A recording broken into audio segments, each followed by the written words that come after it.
Nina. Hi. Hey. So you just finished the last shoot ever at this venue, Gymnopedie, my baby, my venue. And I'm really curious about your project. I feel like I know what it is, but I haven't. Maybe like I've heard it by eavesdropping on you. Yes. And so I thought we'd start this out just by like telling me and telling the video like what is the movie, like what's the premise? Okay, so first of all, thank you so much for having me. I know you extended it for me so I could get the last shoot, and I really appreciate you because when I first checked this place out, I fell in love with it. I immediately texted everyone. I found the location for the montage, and that was a big part of my story, so I was very happy when I found this place. And then when I found out you were closing, a little piece of my heart died, and I got you on the phone right away, and I was like, well, we're working this out because I'm using your venue. But it also adds a little special sauce, right? Yes, I love drama, your venue is so insane, and every room is so unique. I'd like to think so. Every room is so unique and awesome, and every room has a story. Thank you. And I love the vibe of it, and it fit perfectly with my story. Love it. So what is that story? Basically, my story is about two girls who are tight for cash, and their business is going out of. They ran their business down to the ground, and they need money up for this, like to keep paying their bills and all this stuff. And the girls are running a bagel store? They're running a bagel store that their father left them. He passed away, and he left them the bagel shop. So they're like, we have to keep Dad's legacy. And Nina's kind of a heel in her own way, and she meets Emily, who does OnlyFans, but she has nowhere to film. So Nina goes, I'll let you film in our basement for a cut. So enter montage scene. Little by little, Nina gets more clients, starts making more money, super rich. All of a sudden, at the end, we find out that Emily had a pimp this whole time, and she recruited all his girls to come work with us. So now Nina and Zane are having a turf war with a gang of pimps. Got it. They want their cut. They want. You thought you were going to be making the whole thing. They were like, "You work for us now," and the girls get really scared, and it's a cliffhanger. Got it. And so I wrote the whole season. I just know where the story goes and all that stuff, but for the purpose of the short, it is a cliffhanger. And like the thing that grabbed me about it, and you tell me how much like it's actually there. Like, is there sort of a feeling that you're doing something? The girls are doing something forbidden that's like not allowed down there, and it's either like disgracing their dad's memory or something else like that. So basically, I have the angel sister and the devil sister. One is kind of like making the other one do it. I won't tell you who's who, but you probably already know who's the bad influence. And her excuse is, well, we're not the ones doing it.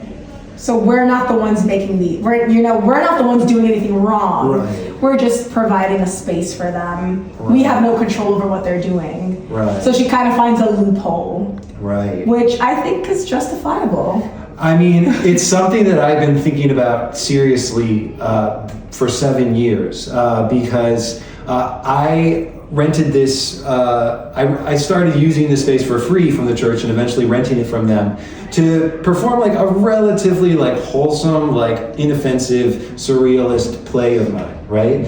And as time went on, like we got things all over the board, like many artists it's not that provocative, but provocateurs kind of goes with the territory of music videos and dance videos and fashion and whatever. Yeah. And so it became this thing where like risque things, like people were shaking their booties and people were saying cuss words and whatever, with pastors and church people upstairs. And it wasn't me doing it, but it was me hosting. Wait, did I just make a short about your real life? I feel like there's a meta connection. Is that why you felt connected to my project? Absolutely, and it felt like the perfect way to end this venue. And so, like full circle moment. I believe in science. Yeah, and one thing I'd love to pick your brain on because, like, I was raised in the Christian church. I'm not going to church anymore, and like this is a Christian church upstairs that I've been being a headache for. And like, are you a practicing Muslim?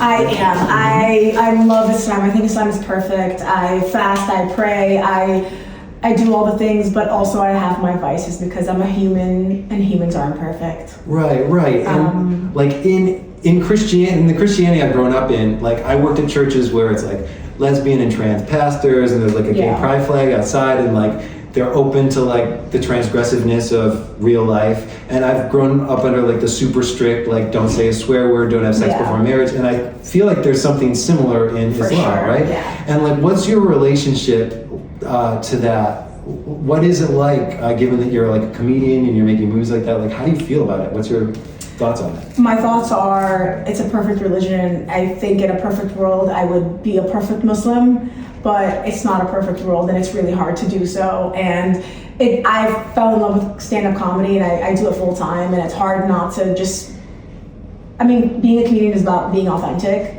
And I really am authentically myself, and a lot of people tell me that I'm either like a fake Muslim or I wear a hijab for clout. I've been wearing a hijab since I was 12. I'm 30, so it's definitely not for clout. And it's like I'm authentically me, and I'm not a perfect representation of Islam, and I never tried or claimed to be. Mm-hmm. So it's a lot of pressure being one individual representing billions of people. Right. So whenever people try to tell me that I'm giving Islam a bad name, I'm like, no. People need to read our holy book, and that's the representation of our religion. I am just a dumb bitch. You know, like. Now, so maybe like the last place I'd like to go, maybe you're sick of talking about this, but like, you know, Zoran's our new mayor, right? Yes, and like, Stan. Right, and like, it's interesting because like, here's another example of like an intentionally like progressive Muslim, like a public-facing Muslim, and I don't know, like in your opinion, like are we having some kind of moment where like this sort of Muslim who's like practicing their faith but also like not super strict, like not put a quarter in the swear jar sort of approach, like do you feel like there's something happening in the zeitgeist with that? Yeah, I never liked when people use the term progressive Muslim, because I don't think there's different kinds of Muslims. I think there's just Muslims. Okay. And there's a spectrum. There's different levels of how religious everyone is. Right. I think Zohar is just a religious man who also knows how to deal with New Yorkers and knows what people want and knows how to get people to vote for him. Mm-hmm. You know, it's not necessarily him being a bad Muslim. He's just trying to represent a whole state of people, and that's really hard to do. And he can't just come out there and instill Sharia law and, like, you know what I'm saying? So like, he's Muslim within himself in his own heart, but he's also like a man of the people, and that's a different, like so many different kinds of people. So he's kind of just like a politician, but a great one. Awesome, I agree. Maybe like to end it, what's like, look back through your memories of the last 8 or 10 hours, like what's one of your favorite moments that happened today? One of my favorite moments is Perry saying that's a wrap on Nina. It was so much planning. This was definitely the hardest day of all 3 days of my shoot, because I've dealt with about 25 extras, which is very, very hard to do. It's dealing with 25 people's questions, telling 25 people where to come, what time to come. I had different people in different shifts. Also, there was one shoot in the middle of the day. 1 second. There was one shoot in the middle of the day where it was everyone, so I had to get everyone at the same time. Like, so it was so much planning. I was texting 30 people last night all at once. What time? What should I wear? What should I do? Like, totally. So it was just weeks of planning. I had people coming from Los Angeles. I had a crew. I had to rent gear. I had to rent vans. And then another thing that through a monkey wrench, I had my 2 people from LA coming in, and you told me that you couldn't film, so I had to move the shoot from Thursday to today. Mm-hmm. If I had to move it earlier, I had to change flights. Mm-hmm. And I asked my crew, some of them weren't available to move up earlier, so then I had to re-rack crew. Like, it was, and then on top of it, I wrote the screenplay, and on top of it, I am acting in it. Uh-huh. So I've done 17 jobs today. Also, we don't have a huge budget. Sure. So that also took its toll. Like, we didn't have a props person, we didn't have a caster. Like, so I did 8 producer jobs today. Mm-hmm. And I'm sitting here and my director's screaming my name. Right. Because I'm sure he has a dumb question for me. Uh-huh. So we gotta wrap, but it's just getting the day done. Yeah. And getting it done well. I'm just like, I made it. I made it happen. Congrats. And it's really just been a pleasure and honor to host. Does it have a title? Let me know the Working title. Girls. It's a pleasure and honor for Working Girls and for you, Nina, to be the final renter of Gymnopedie. Thanks so much for sitting down and chit-chatting with me. And yes. Awesome. Thank you, Andrew. Thank you. Great.